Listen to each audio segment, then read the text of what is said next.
What's up, guys? My name is Jerry, and today's video is going to be on the Dallas Mavericks, and we're going to be talking about how perseverance is paying off for this team, and we're going to jump right into the video. Now, we look back to game one from the outside looking in. It didn't seem like the Dallas Mavericks had much to be optimistic about. They lose game one, surrendering the home court advantage, and then also there's still no clue to when Luka Doncic could return. So you would think that the Dallas Mavericks would be demoralized, but it was the complete opposite.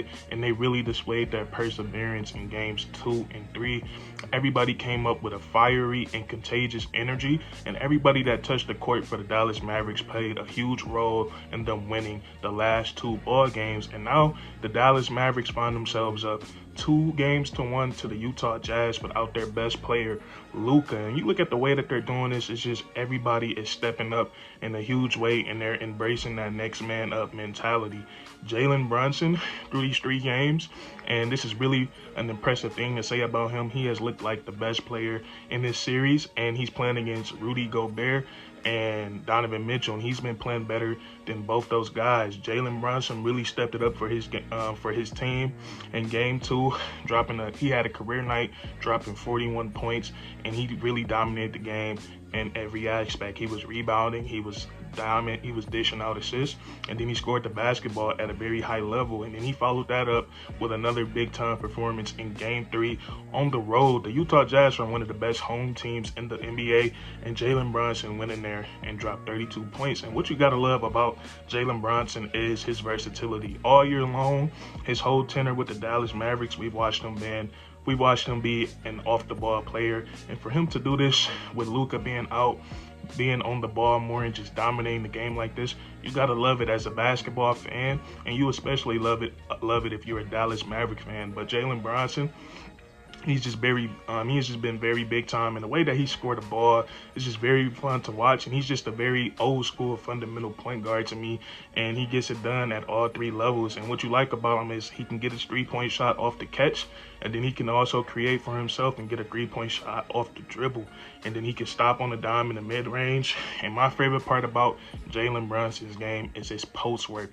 He's a bigger, stronger guard, kind of remind me of those big guards back in the day like Chauncey Billups. He was a lot stronger than a lot of people anticipated, and you see that with Jalen Brunson. He gets down in the post and he puts his body on the line, and then he just has amazing footwork. The way he can stay on his pivot foot and still get open is amazing, and he just dominates the game. Left hand, right hand finishes, and he puts a lot of pressure on the defense. And then while he's doing all that scoring, he's still a great facilitator. He's one of the better playmakers in the league, and then he's really solid on the defensive side of the ball as well. So what Jalen Brunson has done, like I said, the difficulty of this team playing without Luka, a lot of people don't know that he gives the Mavericks so much production. And for Brunson to step up the way that he stepped up, that's really huge, and that's really big time for the Dallas Mavericks. And then you look at his counter partner, Spencer Dinwiddie, and we see why the Dallas Mavericks pulled that trigger on the trade of bringing him to Dallas, because he's been a huge relief.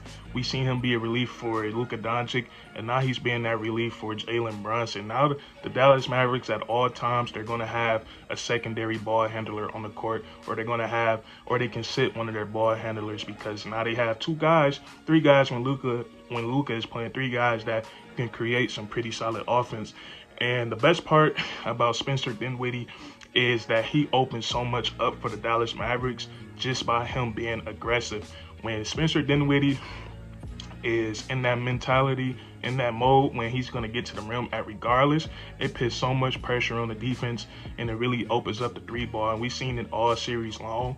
Spencer Dinwiddie, his penetration just leading to wide open 3-point shots. And then we all know how good of a scorer he is. His 3-point shot has looked a lot better since he's gone to Dallas. His mid-range game, and then also finishing above the rim. We seen him punch it on Rudy Gobert last night, and it sucked all the energy out of the Utah Jazz, sucked all the energy out of the crowd, and it was just a big time play. But Spencer Dinwiddie, him too, he's a great playmaker, he's a great facilitator, and what I like about him is he was hunting for Donovan Mitchell, and you got to give props to Jason Kidd for this. Their best offensive player, their #1 scorer, the guy that has the ball in his hand the most, we're going to make him work on the defensive side of the ball. And we seen Dinwiddie hunting for Donovan Mitchell all night long, making him expend extra energy on the defensive side of the ball.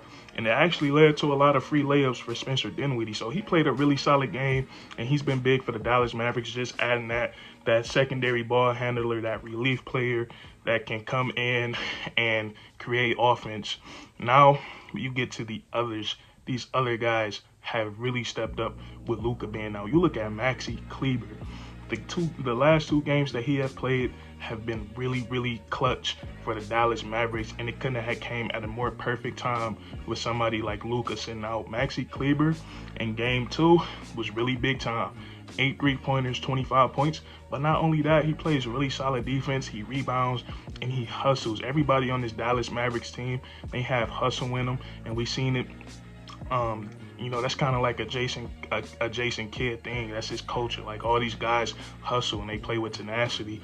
And then you look at him, he followed it up with another solid game. In game 3, he hit another 4 3-pointers. So Maxi Kleber, his 3-point shooting has been insane in this series, and he's taking advantage of just knocking down those open shots. He said, if you're going to leave me wide open, I'm going to knock them down. That's what he's been doing in this series, and that's been a really big-time game changer. And then another shooter that's been lighting it up for the Dallas Mavericks has been Reggie Bullock.